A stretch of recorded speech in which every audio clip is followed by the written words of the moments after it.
Hi, I'm Jeff Franke, Editorial Director of Manufacturing.net and Manufacturing Business Technology. Welcome to Security Breach. One of the great things about covering industrial cybersecurity is the number of reports, studies, and white papers being produced right now to help provide intelligence on threats, research on new tools, and data on leading trends. The tough part is sorting through all this data and at some point prioritizing it in order to get the most and best information. One source that I look forward to each year is IBM's X-Force Threat Intelligence Index.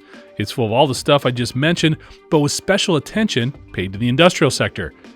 Unfortunately, some of that attention results from manufacturing being the most highly attacked industry for the fourth consecutive year. Also, according to the index, it had the most ransomware incidents in 2024. But as Chris Caridi, a cyber threat analyst for X-Force and our guest for today's episode, shared with me, the news is not all bad. Chris, thanks for joining us and welcome to Security Breach. So first of all, Chris, thanks for the time and welcome to Security Breach. Yeah, thank you for having me. Happy to be here. Awesome. So a ton of different stuff in this X-Force strategic threat analysis report. A lot of great information out there, especially for manufacturing, things that we kind of confirmed a lot of things we already knew, but also some different facts that we haven't thought about before. From your perspective, was there anything that really jumped out at you or kind of caught you maybe by surprise or reinforced some of the things that you kind of thought were going on? Yeah, that's a good question. So for me, I've got to say that the rise in infostealer malware being delivered via phishing email, that was one that I wasn't really expecting to see this year. The whole concept of it really underpins a lot of the trends that we've seen and highlighted in this year's report. Such as the abuse of valid credentials and the potential shift from trying to deliver persistent malware on endpoints through email. Yeah. The phishing was talked about a lot in the report. It's really interesting, and it seems like it's one of those basic things that we're talking about all the time, and there's a lot of training on. Why do you think these phishing emails continue to be so successful? Why does this persist? Well, because I think, the human aspect of security continues to be one that is exploitable, right? Like people that are doing business on a day-to-day, they're expecting to get emails from certain individuals. They're expecting to have to open attachments, right, and do all these things. And attackers know that, and they're being creative in the ways in which they're sending phishing emails, but also, ways in which they're tricking users into clicking on these things. In particular, we found a large increase this year in the attachments being of the PDF variety, which is not something that we've seen in previous years, because PDFs, it's kind of playing off the human psychology, right? Like we're getting a PDF from someone, even someone that we might be expecting to get an email from, and we might open that, right? We know we've been kind of conditioned to be careful about opening spreadsheets and Word documents, right? Yeah. But now we're saying, okay, what about PDFs? Well, we haven't received that same level of scrutiny in the past, so PDFs are usually safe, so let me open those. So it just kind of speaks to the attackers keeping their eye on, hey, like what's not working anymore? What can we try this time, right? So I think that kind of is the nexus of that. Yeah, there's this evolution from the bad actors that we're seeing there. Organizations are becoming much more complex. It's going to come into play when we talk a little bit about ransomware here down the line. But the other thing with these phishing emails, what we're seeing a lot of too, and I'm sure you are as well, is the advanced use of artificial intelligence, so that they're able to use AI and plug it in to make these phishing emails seem a lot more realistic. They're getting rid of a lot of the syntax errors and the other things that made them stand out in the past. How are you seeing sort of AI elevate some of these phishing schemes as well? Yeah, so I mean, AI as it relates to phishing in particular, right? So the AI topic, I guess, is a big one. A lot of people want to talk about that. But from the phishing perspective, yes, that's one of the areas where it's like the most simple way to use AI, right? From an attack perspective, it's the same. Honestly, it's the same way that non-criminal actors are using AI, right? Help me improve my grammar for this email or for this paper that I'm writing, right? So obviously it's not a surprise, but yes, attackers now who historically have had trouble crafting emails in English, for example, right, or whatever language that they might be looking to do, they're getting assistance from these LLM tools who can craft you a well articulated email message in the, basically whatever language you choose, right? So yes, of course that's occurring. But as I guess effective as that can be, it's still, it doesn't change the response. It doesn't change the impact that those emails have, right? It might give you a slightly higher success rate, right? Because people aren't going to be thrown off by, hey, why does this email have, spelling errors and grammatical errors all over the place, which was always like, the big red flag. We're looking for phishing emails. So yes, that does happen. But it's something that I think the world is kind of adjusting to, because everyone's using that, right? Not just attackers these days. Absolutely. One of the things that stuck out to me in looking through the report too is there's a lot of mention about a real focus on going after login credentials and the dark web. There's a lot of conversation about credential harvesting and sharing and selling all of this information. What do you think is sort of proliferating that? It seems like such a basic thing again for cybersecurity to be mindful of and protective of.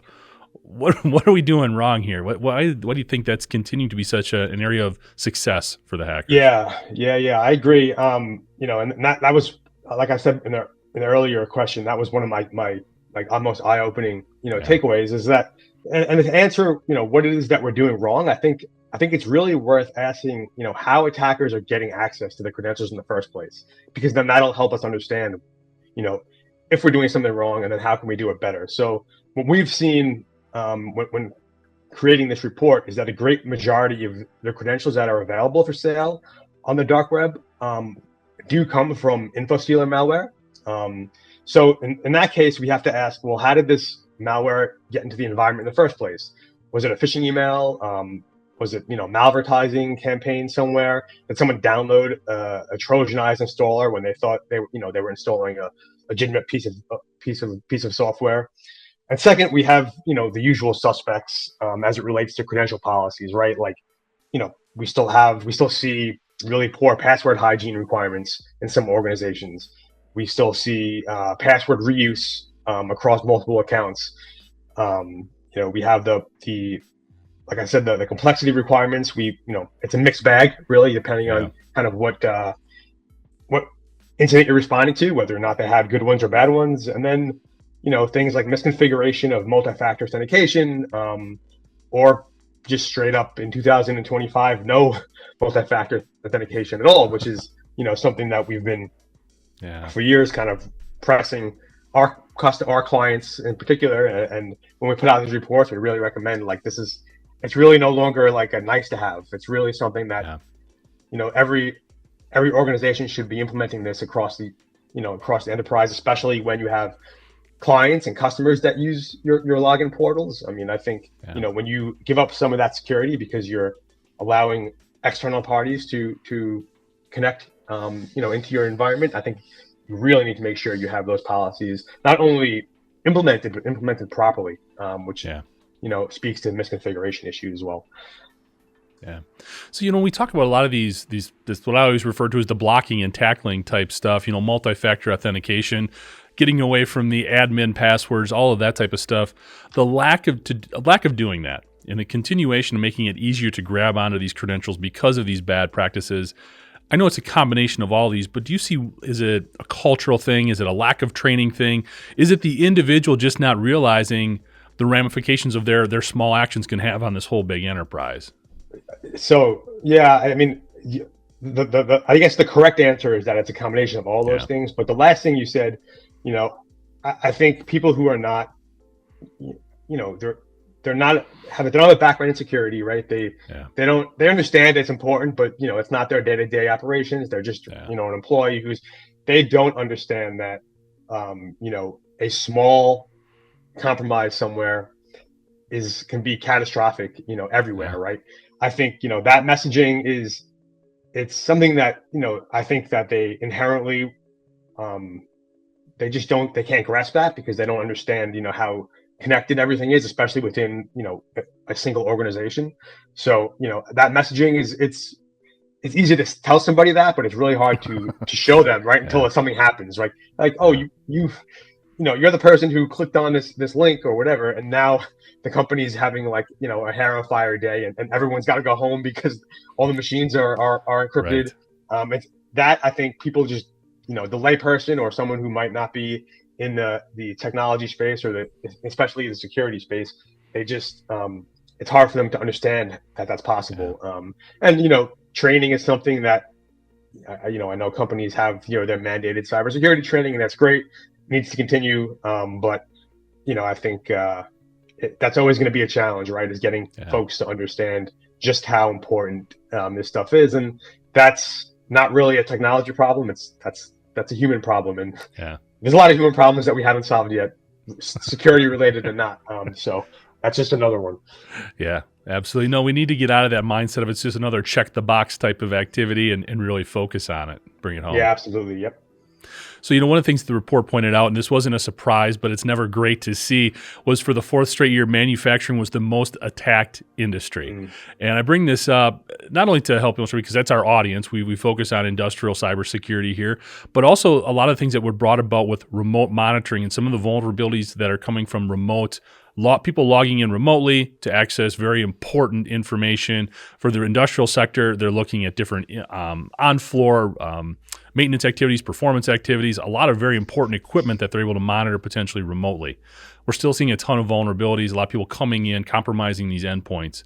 Yep. What are you seeing, I guess, and that's a long drawn-out way of saying, what can we do better when it comes to some of these remote access activities so that we are able to see the benefits without also leaving ourselves so wide open to the hackers? And I think that last sentence there is important. So, and before I give you an answer, I'll say I understand that there are great benefits in having the ability to have, this remote access, especially in a manufacturing organization. You want efficiency. You want things to be fast. You want, whether it's third parties to be able to come in and help with your workflow and monitor operations, whatever. We understand that it's it's valuable. But I think we're in the case of remote access, I think what we're actually seeing is misconfigurations more so than an inherent problem with remote access, right? So better yet, we're talking about remote access issues or vulnerabilities, if you want to call it that, due to some kind of misconfiguration, right? And I think a lot of that stems from suboptimal authentication policies.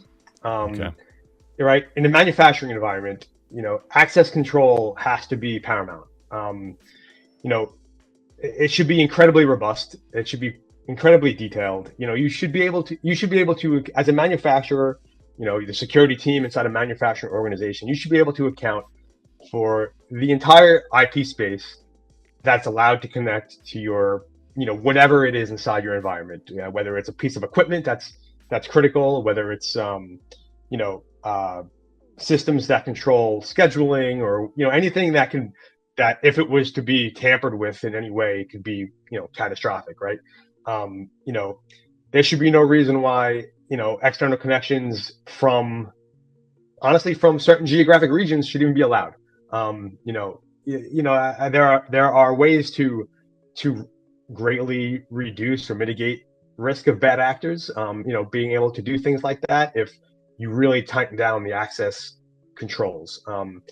And I think, that's not an inherent flaw in the ability to do remote access or the remote access capability. It's a flaw in how it was set up. So I think, and the misconfigurations is a category in and of itself that we track as a, initial access vector, right? And it's oftentimes during incident response engagements, it's hard to pin down what that misconfiguration might have been. So a lot of times, it's up to us to say, hey, we might not have seen an inherent flaw in the protocol that you were using, or it was patched properly, but it wasn't set up in such a way. Like, it could have been set up with tighter restrictions, and you would have had no downside, but you would have had a much larger upside from the ability to prevent unauthorized users from logging in. Yeah, I mean, the misconfiguration thing, and really I think that bleeds into a couple of other big issues for the industrial sector, really cybersecurity as a whole, but we're especially seeing it with manufacturing now, that cybersecurity has become such more prominent of an issue and a bigger challenge. Part of that is resources. We don't always have the subject matter expertise in-house that we would like in configuring this. And we're also doing, as the report alluded to, and as we've talked a lot about on the program here is a lot of legacy equipment that's still in Yes. place and is still vital and performing well, but we're not hooking up the new stuff very well to the old stuff. Exactly. From your perspective, Chris, is there a bigger priority? I mean, is one of these happening or causing a bigger set of confusion or misconfigurations, or is just sort of a combination of both? I think it's a combination of both. I mean, I think the legacy part is a big deal. Understanding and having folks who understand the nuanced, requirements of a legacy system and how to bring that up to a modern security standards. It's hard, right? It's hard to find folks who understand that in a way that's going to be effective, and still allow you to use that legacy system in a way that, let's be honest, you have it because you need it for some reason, right? You're using it because you need it for some reason. Otherwise, you'd probably, migrate to something that's more modern, more secure. So it is hard. It is a people and expert problem, not because people don't want to do the right thing in that case, but it's just, there might be there's no operating manual, right, on how to get these things to talk together nicely sometimes. So you end up trying to, do the best you can. And unfortunately in this time, it's not always enough. And I think what's interesting is I feel like, going back maybe a decade, I think we saw this same kind of growing pains in the financial sector. There was a lot of legacy systems there as well. And before manufacturing was the number one most targeted industry, it was the financial services industry. And it took time to migrate to systems that were more modern, that could perform the same functions with a greater emphasis on security. And it took time for people to become experts in these things, right? Because especially the rate in which technology moves, the experts have to, in some cases, they have to play catch up, right? In that regard. So, I think one of the things that, manufacturing is learning is kind of the same things that the financial services industry learned, a decade ago, and that, security it's not only important, it's really like paramount. And, when we're choosing systems or making investments in new technology, it's that it has to almost, A, can this get the job done that I need? But then B, like right behind that, and almost equally as important is this something that we can secure in our environment, in a way that's not going to cause us, to be victims of some kind of massive problem, sometime in the future. So, I remember this a decade ago, and it's kind of now, something that the manufacturing sector is facing. But, I think, look, if our data is any indication, the manufacturing sector, this year's report and last year's report, so I guess the last 1 year versus 2 years, they haven't grown. They're still number one, but it hasn't gone up. So that's, take that for what it's worth, but potentially a good sign, right? It's not like we're growing in the volume. We're not decreasing yet, which is what obviously everybody wants to see, but we're not going up. So take that for what, maybe that's a good sign. Yeah. No, I think in the last 18 to 24 months, the industrial sector has gotten a lot better. There is a lot more priority being placed on this and more investment being made as well when it comes to cybersecurity. Colonial Pipeline was really a benchmark event for industrial cybersecurity. But I think the thing that's really helping reinforce it is, conversations like this, but also a lot of the work that CISA is doing and sending out a lot of vulnerabilities and talking about patch management and secure by design, and just really reinforcing the need to have those conversations internally. The report talks a lot about some of the law enforcement efforts that have been made and shutting down some of the ransomware groups, some of the more prominent ones that we're familiar with on the industrial side, like Lockbit. Conti is another one. But then we've also seen these folks just sort of sprout a new head and continue to drive on, maybe under a different name. When we look at all of these evolutions that are constantly taking place with the bad guys, they're becoming smarter, more complex. They're using AI. Their organizations are bigger. They're working together more. We've talked about initial access brokers before here on the program. Yeah. I'm just wondering, from your perspective, is there one thing right now that maybe is more alarming to you or really sticks out to you and lights up your radar a little bit in terms of how these groups are evolving, becoming smarter and more difficult to weed out? Yeah, so I mean, they really are really hard to weed out. I mean, I will give credit to law enforcement over the past, 12 to 18 months, they've had a lot of very successful operations and takedowns that did create quite a dent in some of those criminal groups. However, I mean, yes, you get some arrests out of them, you get a disruption of maybe leadership or whatever, but the vast majority of individuals who are involved in either coding or the proliferation or whatever, I mean, we do know this from, and we've known this for years. They just go and do it for another. Yeah. Either there's another one that starts up, another group that starts up to kind of take over the reins, or they just go kind of freelance for somebody, for a different organization. So it is kind of like playing whack-a-mole a little bit, but that's not to say that they do create a dip for sure in in activity after these events, and it does take time for the activity to ramp back up again, usually under a different name, maybe with different loaders, different cryptors, different ransomware strains. So it's certainly a challenge. We certainly see some of the we've been able to track certain individual or aliases who move from group to group after a takedown, right? Because they're not taking down, they're not arresting hundreds of people, they're arresting a handful if they're lucky, and it's not it's having an effect, but it's not it's not the end all be all to that by any stretch of the imagination. So one of the things that we do see though is after things like that happen, we do see a lot of these individuals, they will change up kind of how they operate. We are seeing so one of the things that we've seen historically quite a bit are these kind of mass spam, or these groups who rely on like these mass spam campaigns to deliver these backdoors that will end up greeting you with things like Lockbit or back when it was TrickBot, when that was still circulating widely, Iced ID, a lot of ransomware strains would come. We're seeing those actually not the actual I guess applications, the malware itself, but the massive distribution of those have declined in favor of things like infostealers from the same individuals, right? So what that tells us is that they're saying, hey, the ransomware stuff and all that, it was really attracting a lot of attention.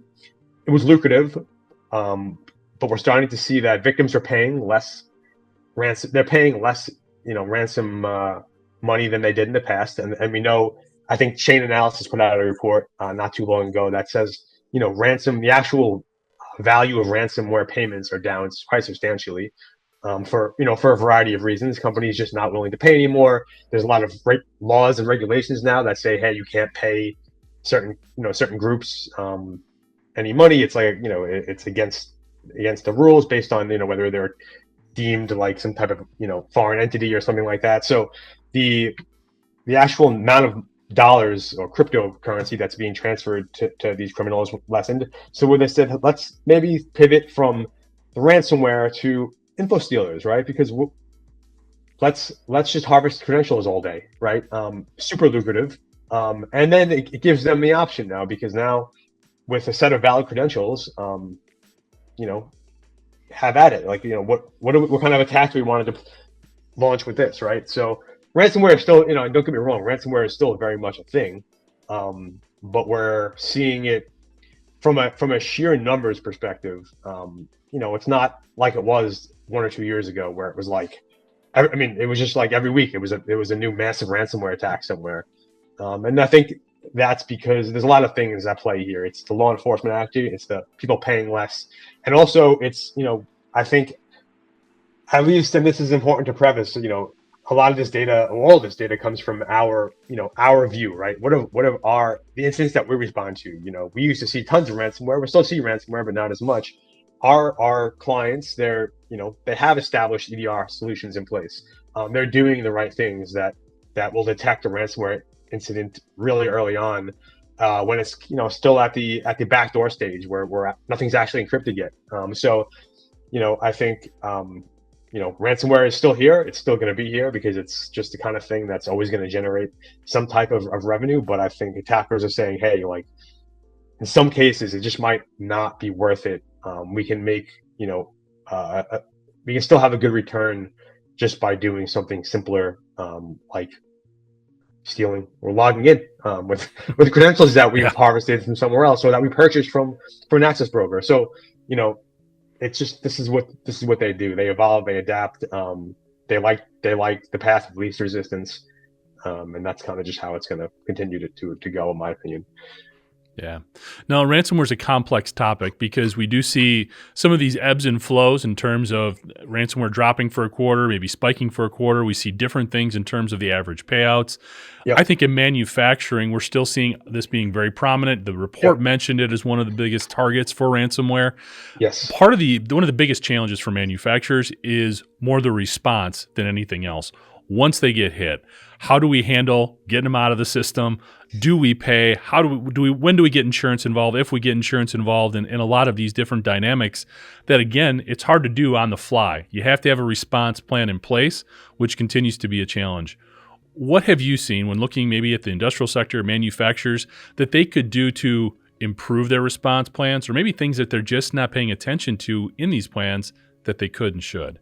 Yeah, it's the second one for me. It's what they're not paying attention to. So I think what I would say is that the largest challenge is actually in the preparation for what would be expected of you in a ransomware attack. So as important as the response plan is, and it's crucially important, I think the real problem is that the preparation for it and the day-to-day operations that occur during a ransomware event are not. They're either not factored into the response plan, or they've kind of sometimes been overlooked, right? So one of the things that, and we have some unique insight into this because X-Force offers these cyber range exercises across the country where, basically we'll invite a participant, a company in that wants to do the exercise, and they'll come in with their response plan that they've drafted up and they think it's great. And in some cases it might be great.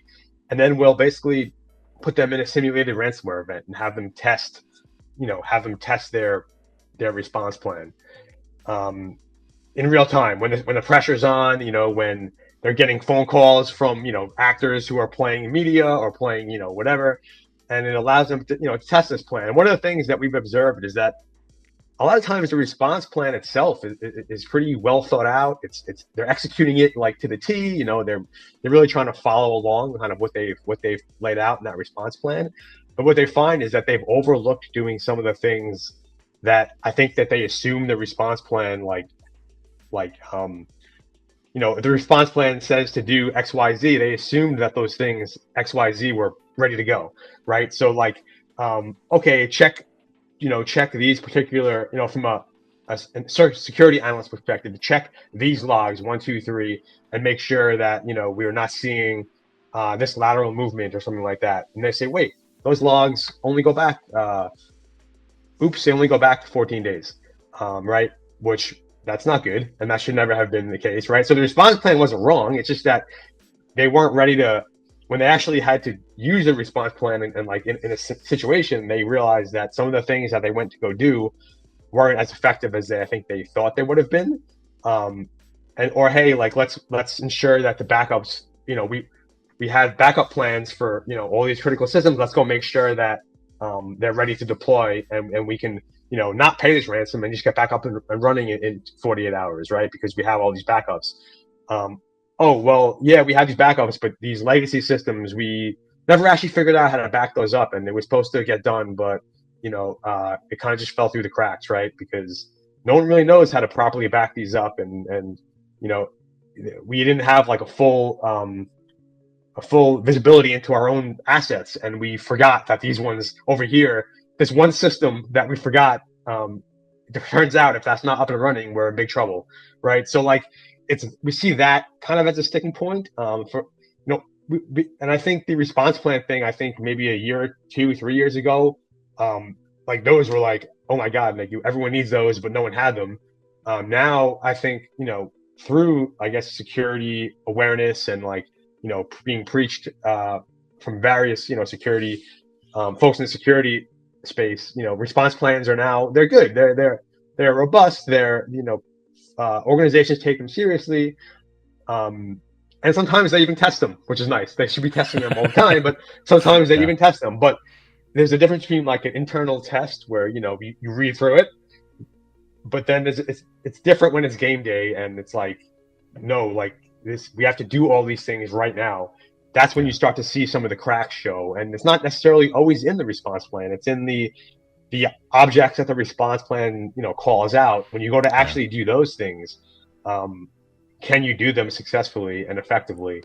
And we see a lot of times there's always like a little bit, like, yeah, we should be doing this, but it's not working, right? So that's something that I think we have some unique insight into. And I think I would actually say that. So the preparation to make sure that the response plan is an actionable response plan. It's one thing to have it written down, but is it actionable and effective? I think that's something that, and this is not really only for manufacturing, but I think a lot of sectors can kind of benefit from that experience as well.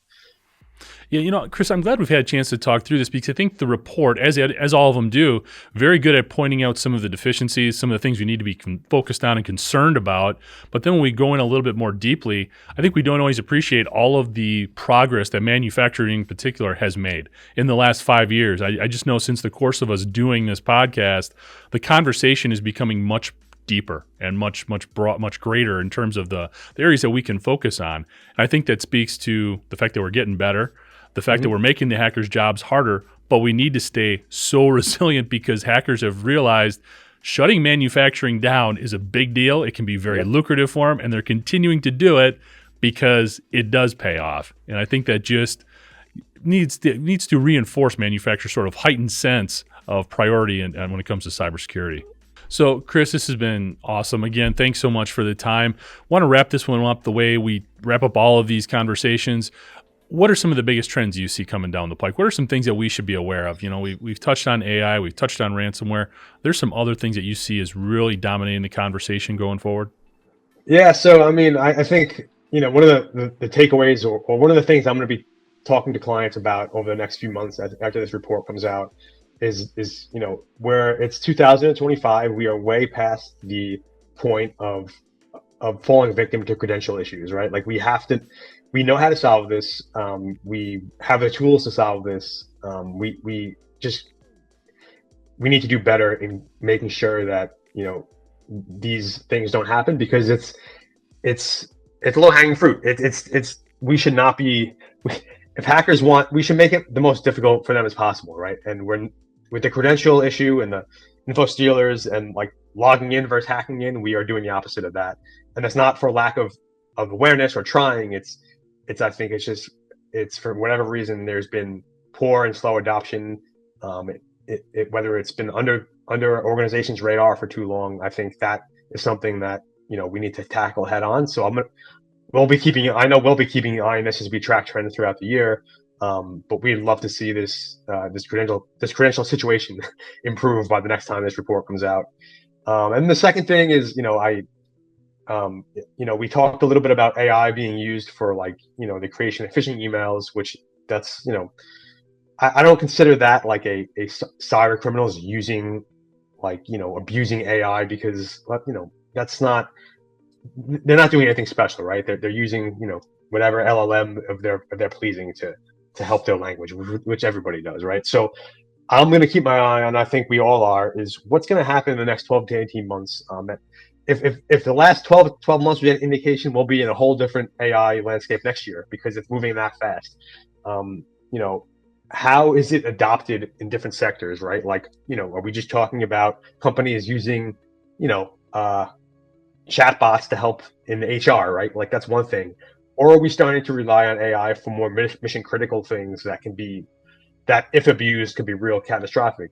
I don't know yet. I think it's still kind of up in the air as how it's going to be used, like on a per organization basis, and how attackers are going to say, okay, and now how do we leverage this? I don't think right now, and I think last year too, developing attacks on AI is it's kind of an abstract concept at this point, and it certainly would be an expensive endeavor for a threat actor, And I don't think that they're spending time and money on that right now. I think they're just doing what we talked about, right? They're crafting better phishing emails, and using actually we know they're using AI to help them create code.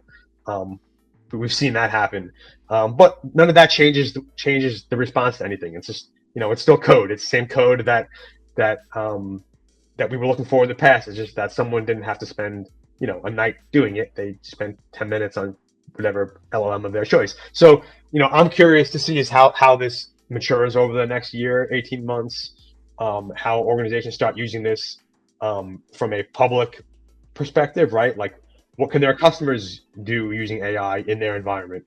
That's when I think might start to see some interesting, clever uses of AI for nefarious purposes. But until then, I think we certainly haven't forgotten about it, and we have researchers here who, their sole job is to try to break AI in certain ways, right? So we're on top of it, but we've yet to see it become like a hair on fire moment. As of today's date. So we'll see. No, it's going to be interesting with the AI evolution, because just heading out to RSA, I mean, I couldn't tell you how many basically new freshly funded AI cyber defense type of platforms are being launched. So the good guys are trying to really get a foot in the door there as well and be more proactive. That's another thing. Exactly right. Like, for all the AI that can fall into bad hands, AI is absolutely going to become a massive, thing in the cyber defense, world, right? Like, products that are going to be coming out that are built upon some kind of AI model that are designed to, help security. So, I think, and in this case, and it might be one of the things that, companies, when big organizations will likely have the investment capability into those products that maybe attackers may not have, right? So, again, but I think as of right now, we're still kind of in a wait and see. We know it's coming. We know it's coming. We just don't know exactly how it's going to play out, but we don't want to be behind the eight ball. So, it's our job to keep up with what's going on and put the right people kind of into the research roles to figure out what we do when it's finally our part of our day-to-day operations in all business. Absolutely. Well, Chris, thanks again for the time. Really appreciate it. Great conversation, and really want to encourage folks to download the report. We'll put a link in the episode description, and we'll go from there. Thanks again, Chris. Really appreciate it. All right. Thank you so much for having me. You bet. Thanks for your time today, Chris, and thank you for joining us. To catch up on past episodes, you can go to manufacturing.net, IEN.com, or mbtmag.com. You can also check Security Breach out wherever you get your podcasts, including Apple, Amazon, and Overcast. And if you have a cybersecurity story or topic that you'd like to have us explore on Security Breach, you can reach me at jeff@ien.com. For Chris Caridi, I'm Jeff Ranke, and this is Security Breach.